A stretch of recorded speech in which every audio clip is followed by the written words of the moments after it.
एक बात याद आ गई है, द्रौपदी से वादा करके आए हैं कि उसके सामने ही मारूंगा, तो उसके सामने ही मारेंगे, शायद हृदय का दुख कम हो जाए।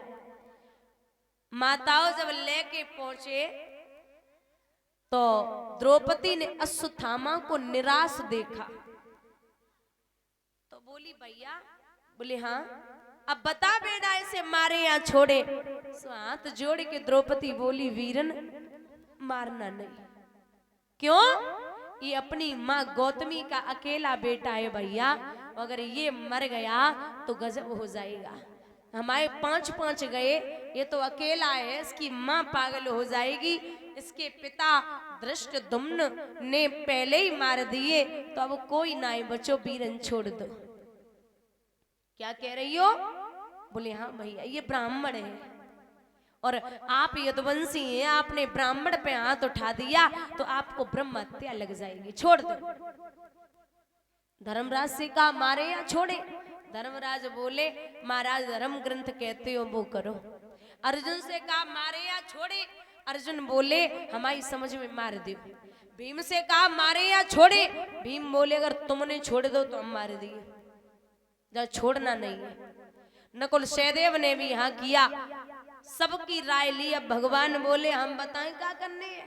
बोले हाँ बोलो। बोले ब्रह्म बंतु नहन्ते व्यय आति आई वदाहरणाम महायवनो मानवंतयम परिपाई अनुशासनम।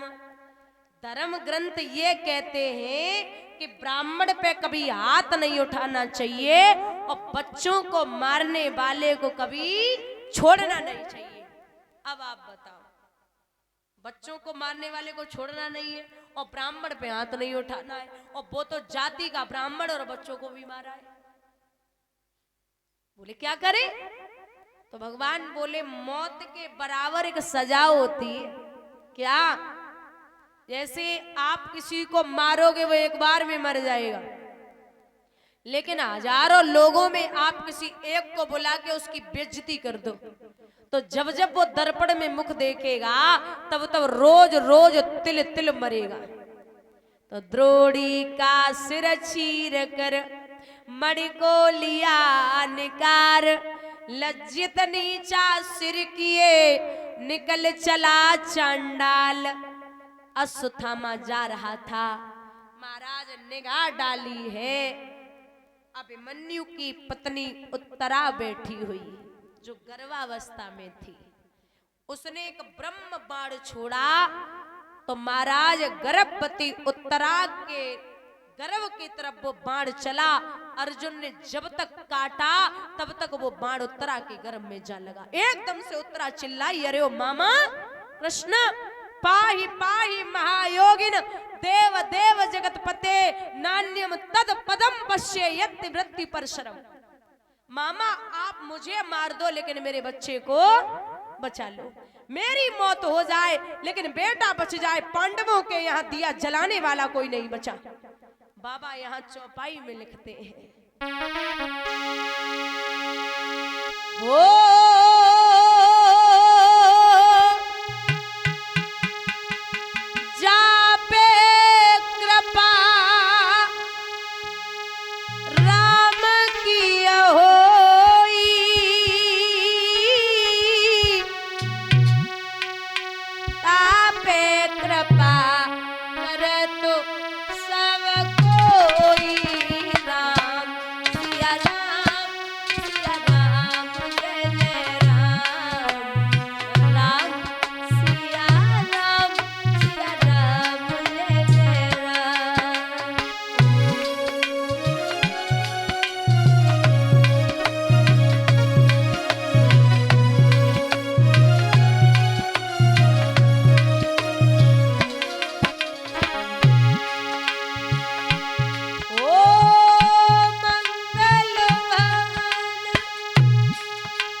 जापे कृपा राम की होई, तापे कृपा करे सब कोई। जिस पर 1000 हाथ वाला रक्षा करने वाला होता है, उस पे 2 हाथ वाला भक्षक कुछ नहीं कर सकता।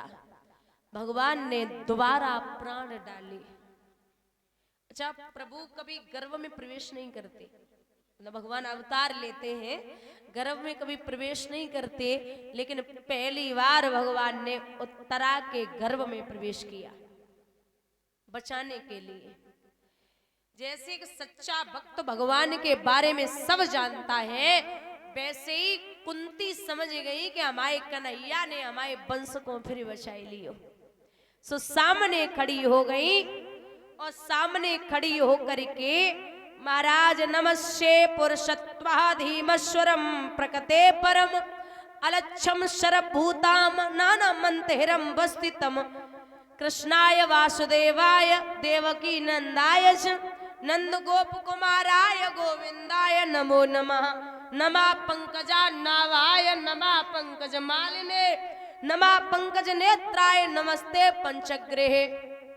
हे परमात्मा, हे जीवों के जीव, हे जगताधार, हे अलख अगोचर, हे नाथ, हे प्राणियों के प्राण, हमारे सच्चिदानंद, मैं आपको बार बार प्रणाम करती हूँ।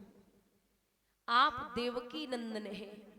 जवाब दियो भगवान ने, ये लो बुआ, अरे मैं आपका भतीजा ही ठीक था, आपने हमें भगवान बोल के पराया कर दिया। और अगर आप हमें भगवान बोल ही रही हो तो एक काम करो। कुंती बोली क्या? बोले जब भगवान बोल ही दिया है तो आप हमसे कुछ मांग लो।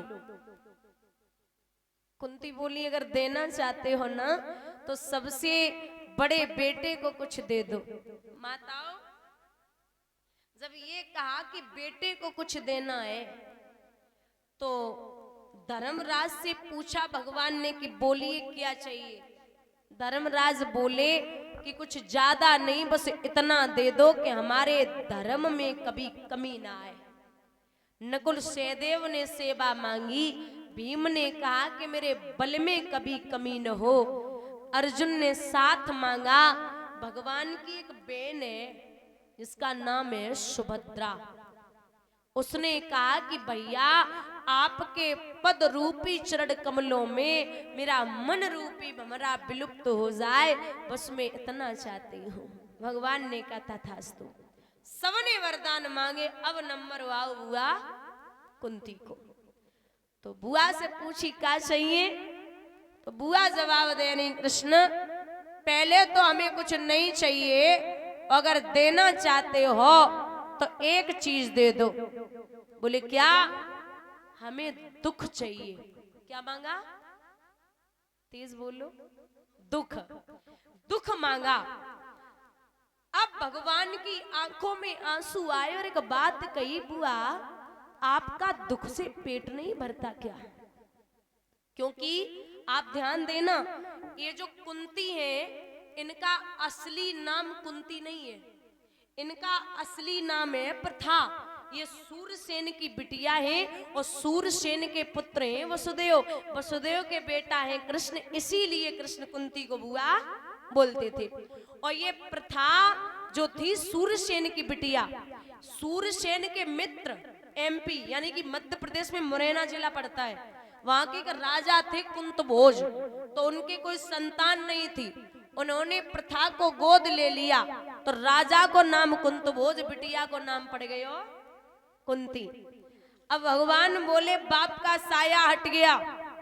दूसरा, आपकी शादी ऐसे व्यक्ति से हुई जिन्हें श्राप लगा था कि औरत के पास गए तो मृत्यु हो जाएगी, राजा पांडु। उन्होंने हिरण हिरणी को सहवास करते समय बाढ़ मार दिया था। महाराज राजा की दूसरी पत्नी थी जिनका नाम था माद्री, उन्होंने वो दिखने में बहुत सुंदर थी। राजा ने जैसे ही शरीर से स्पर्श किया, राजा पांडु की मृत्यु हो गई। बोले बुआ भलाओ दुर्वासा ऋषि का जो मंत्र दिए थे जिससे 5 पांडव उत्पन्न हो गए। और सुनो, आप दुख मांग रही हो तो कौरवों ने भीम को बचपन में जहर के लड्डू खिला दिए। भला मेरा जो बचा लिया, आप पे बचपन से और अब तक दुख ही दुख पड़े और कितने चाहिए, पेट नहीं भरता। तो बोली है कन्हैया, अब हमें जब बताओ कि जब जब हम पे दुख पड़ो तब तक तुम साथ रहे हो, तुमने हर घड़ी हमारा साथ दिया, और जैसे ही अब हमारे वंश को बढ़ाई दियो तो आप द्वारिका जा रहे हो, हमें ऐसो सुख ना चाहिए जब तुम ना आए हो, ऐसो सुख हमें ना चाहिए जब तुम ना आए हो। क्योंकि कन्हैया इससे अच्छा तो दुख है, कम से कम साथ तो रहते हो। एक भक्त जो होता है ना, वो कहता है कि गोविंद मेरे रोने से तुझको जो आए हंसी, तो मैं रो रो के तुझको हंसाता रहूं। एक बार कोई आदमी जैसे पागल हो जाए तो शायद बरेली ले जाओ तो ठीक हो जाएगा, है ना। और जो वृंदावन गया और सच्चे दिल से बांके बिहारी के सामने रोया, और उसके हृदय में वो विराजमान हो गए, और वो तब पागल हुआ तो दुनिया में कोई डॉक्टर नहीं बचा जो उसे ठीक कर ले। कहते हैं ना कि चाहे भूत पकड़ ले भूत, बा को इलाज है, भगत ठीक कर दिए, लेकिन चाहे जो यशोदा को पूत पकड़ ले बा को इलाज ना है, कहूँ है ही ना है, ना डॉक्टर ना भगत ना वैद, कोई ना है वो जो ठीक कर ले। बोलिए गोविंद भगवान की। दादा यहाँ कहा है कि मेरा साथ दे दो, वो ठीक है, साथ ही हूं। अब यहां पांचों पांडव पितामह भीष्म के पास पहुंचे तो चरण स्पर्श किए। पितामह भीष्म ने कहा कि आप ठीक हैं? बोले बिल्कुल। बैठे बैठे सत्संग शुरू हो गया। अब सत्संगी व्यक्ति जो होता है, जो सरसैया पे पितामह भीष्म लेटे, महाराज सत्संगी व्यक्ति जो होता है उसे आप सुबह से शाम तक सत्संग में बिठाए रहो, भोजन पानी कुछ अच्छा नहीं लगता, क्योंकि 4 मिले 64 खिले और 20 रहे कर जोर, और हरिजन सो हरिजन मिले बेअसे 7 करोड़। 4 मिले, 2 भगवान के भक्त बैठे हो तो 2 और 2 आंखें कितनी हो गई? 4। 4 मिले 64 खिले, 32 और 32 दोनों के दांत कितने हुए? 32 और 32 64। 4 मिले 64 खिले, 20 रहे कर जोर, दोनों के हाथों की उंगलियां दोनों की मिला के हो गई 20।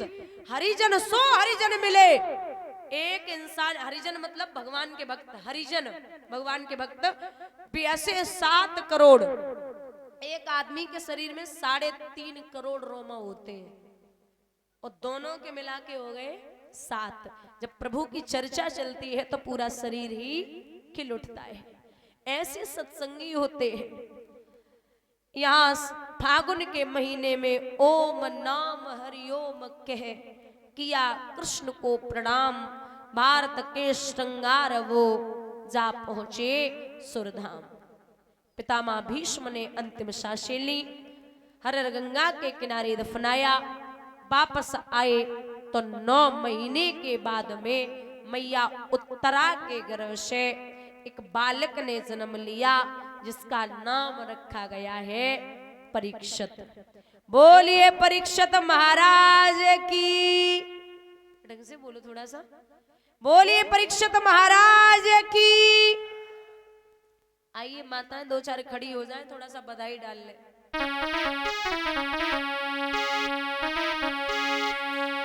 लला मेरो ऐसी